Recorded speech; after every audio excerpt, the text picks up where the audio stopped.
Пардес хана, да вам хана. Что делать? Медведь греется об чайник и варит кашу.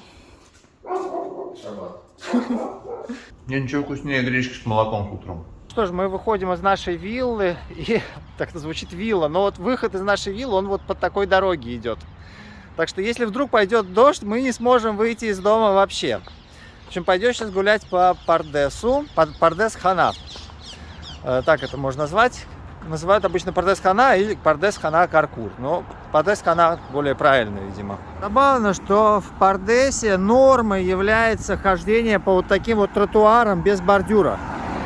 То есть тут вот несколько таких улиц, по которым ты идешь вместе с машинами. И вы знаете, не страшно. Вот в Москве мне страшно было бы тут ходить вот по такой дороге, да?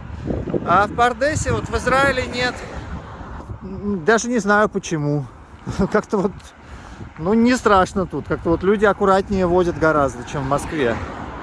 Вот, и внимательнее. И еще местные не пьют вообще, ну практически. Мы видели пьяных людей только в Хайфе, и это были русские. Нужно идти вот по стороне, чтобы видеть, кто едет к тебе напротив. То есть, кто вот едет к тебе, ты должен по этой стороне идти, тогда, если что, ты отпрыгнешь куда-нибудь. В Пардесе тоже встречаются очень милые домики. Такие разнообразные они все. Не похожие друг на друга. То есть, это вот новые постройки явно. По всем законам добра и красоты. То есть, смотрите, вот 3 дома, они как композиция стоят. Но они все 3 абсолютно разные. И это здорово. То есть вот не какие-то одинаковые похожие коробочки, а все разное. Такая тут афишечка. Вот похожие афиши мы видели в Хайфе, знаете, на которых веками наслаивается что-то. Вообще Пардес как бы такой маленький, спокойный, уютный городок, я бы так сказал. Тут многовато машин местами. Мимо этого города много кто проезжает. То есть одно дело, когда ты живешь в таком медвежьем углу, типа Метулы, куда как бы один автобус ходит, а вот мимо Пардеса он на перекрестке, грубо говоря, много кто мимо него проезжает, поэтому машины тут, в общем, встречаются. То есть даже, например, Хайфа, она, ну, приморские города, они тоже как бы, через них проезжают только если вот сверху вниз, снизу вверх, а тут и так, и сяк проезжают люди. Вот, так что машин тут может быть чуть-чуть больше. Нормально, то есть местами что-то проносится, вот смотрите, какая-то заброшка. Заброшенное здание. С граффити всякими. Мама анархия, папа стакан портвейна. Мы это проходили тоже в молодости. Да, где мои 16 лет? Ну, когда мы пели песню «Мама анархия», я тогда в Париже жил. А тут очень странные идут вот такие следы, как будто бы человек прыгает вот так вот. То есть он стоит, потом прыг. Да, вот так вот. Забавно. Вместо того, чтобы идти, он как бы прыгает. Кто-то спилил ветку, на которой росли апельсины. Вот они лежат себе. Можно взять. Ну, скорее всего, они декоративные, поэтому они не очень вкусные. Хотя можно сейчас взять парочку попробовать. Хочешь, возьмем, Бась? Пару апельсинов давай возьмем. Евреи, ну, религиозные евреи не едят ничего с пола. Вот однажды мы такие попробовали апельсины, и они были с множеством косточек и, в общем, не сладкие. Вот такие апельсинки. Прикольно.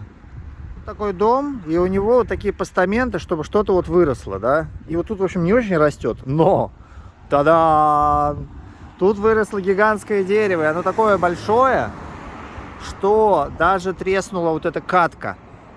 Смотрите, она просто треснула, потому что дерево очень большое вымахало. И тут еще одно такое.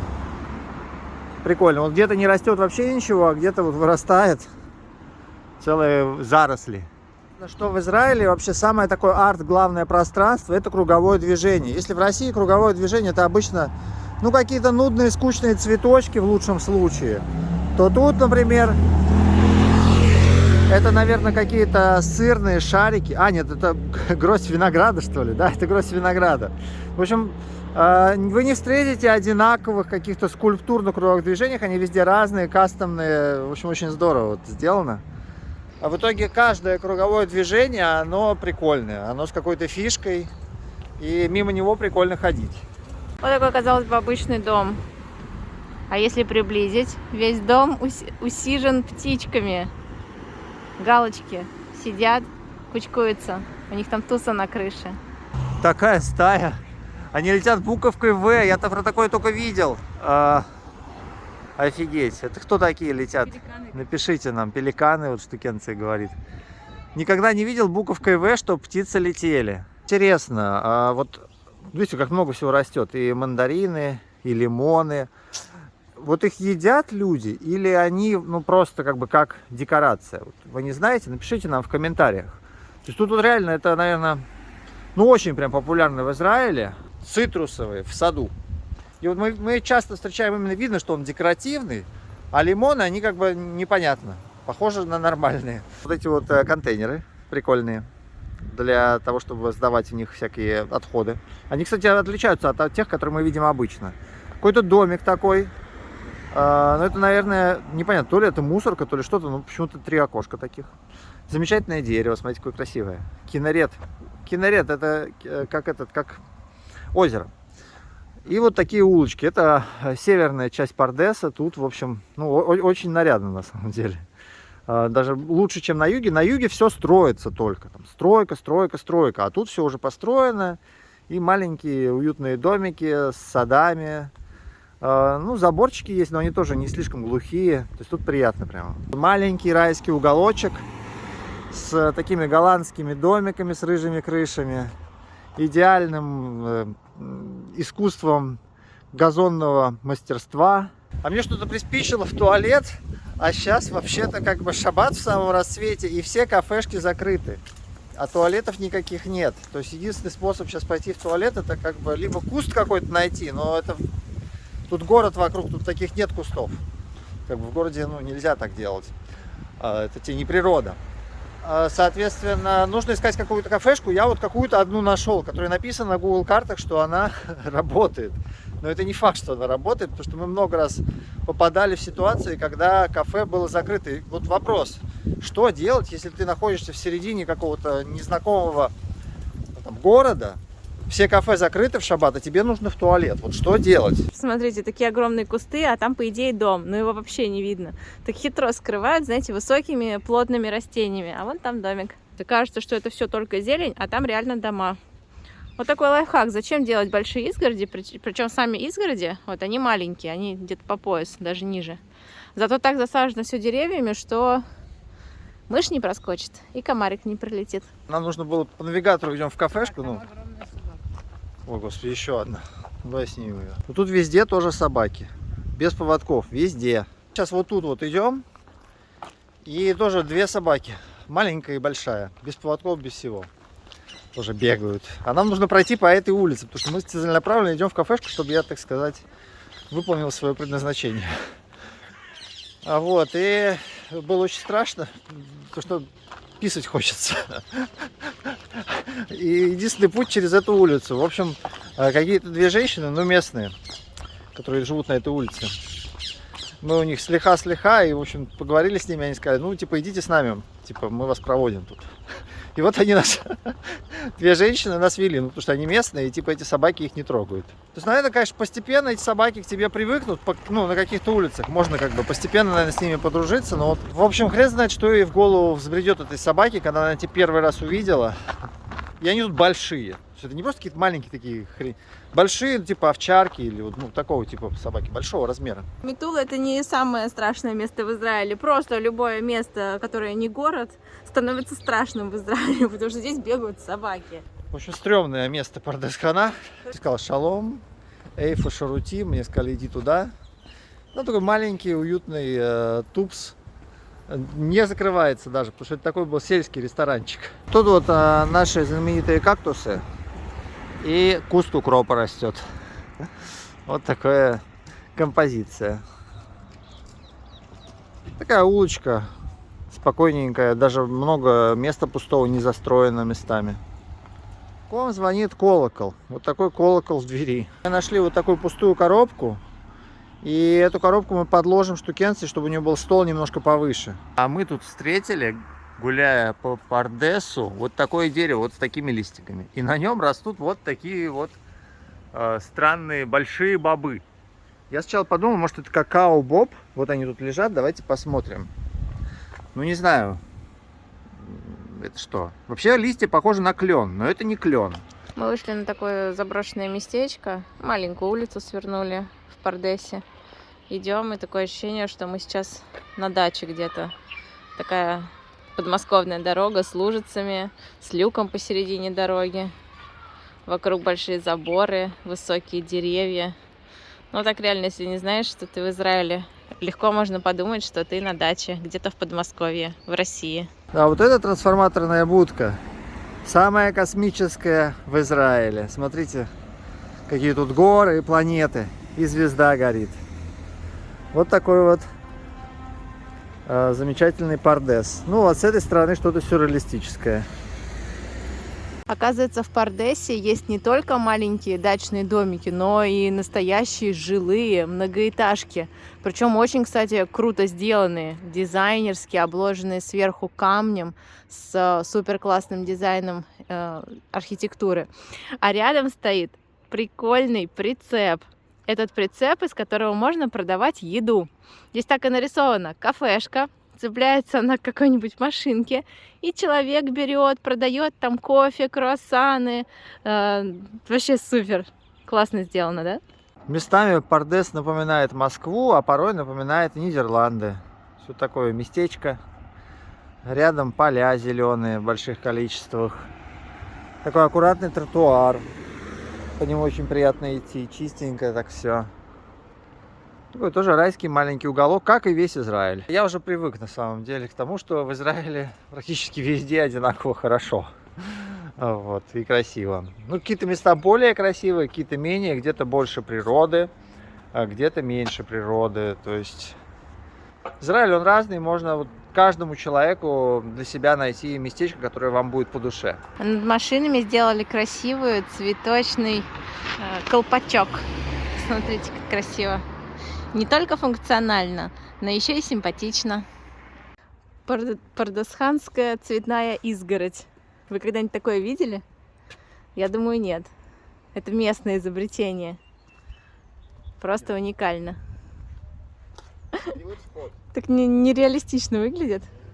Кажется, что такого не бывает, и это нарисовано. Смотрите, это вход в чей-то домик. Ух ты!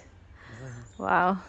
Заходим в парк. Здесь дорожки песчаные, так это непривычно.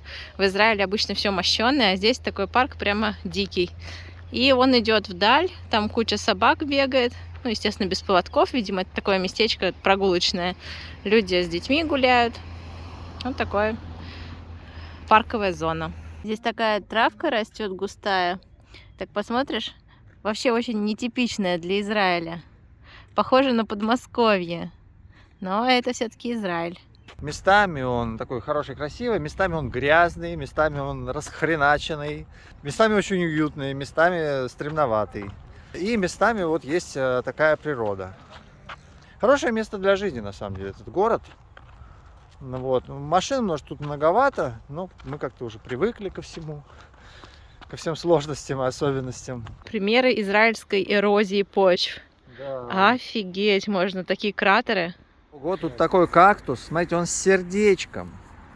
Смотрите, какое красивое сердечко у кактуса. Первый раз такое вижу.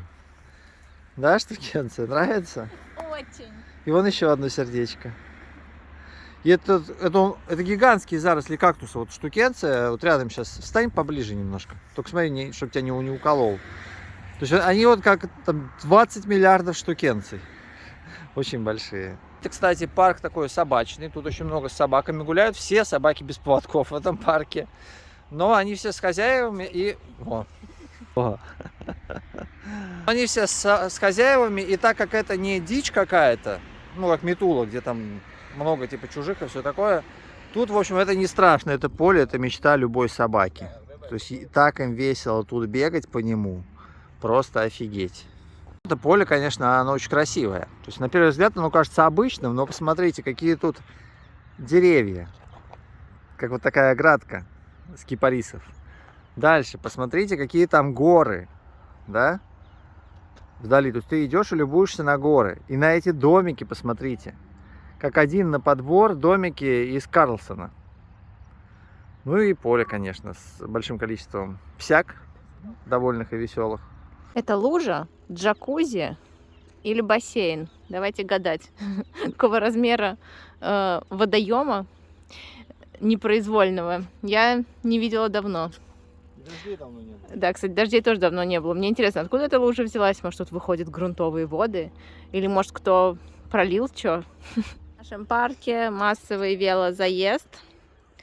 Все люди в красных одеждах. Какая-то секция, не знаю.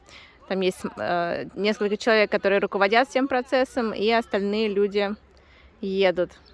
Пытаемся перевести и понять, какой сыр как называется и сколько что стоит. Константин написал, как можно попросить сыру хорошего. Сыр Гильбоа. Сейчас мы будем это пытаться сделать. Грамм Гильбоа по-русски.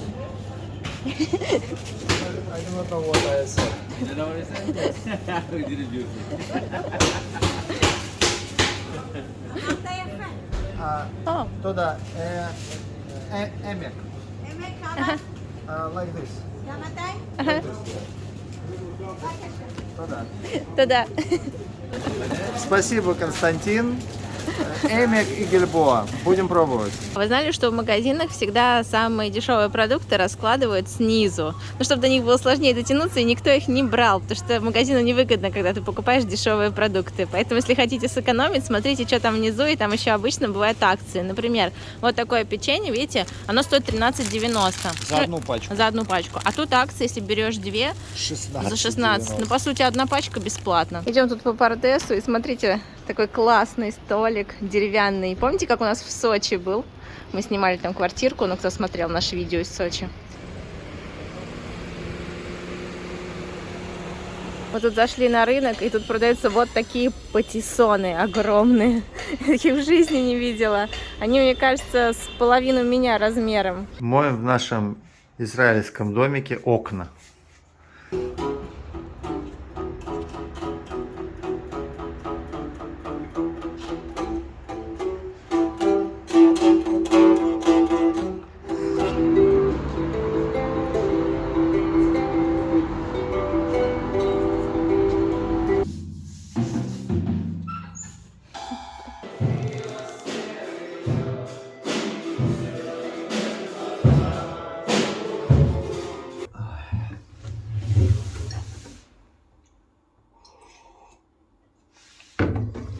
Очень удобно, чтобы не пролить на клавиатуру.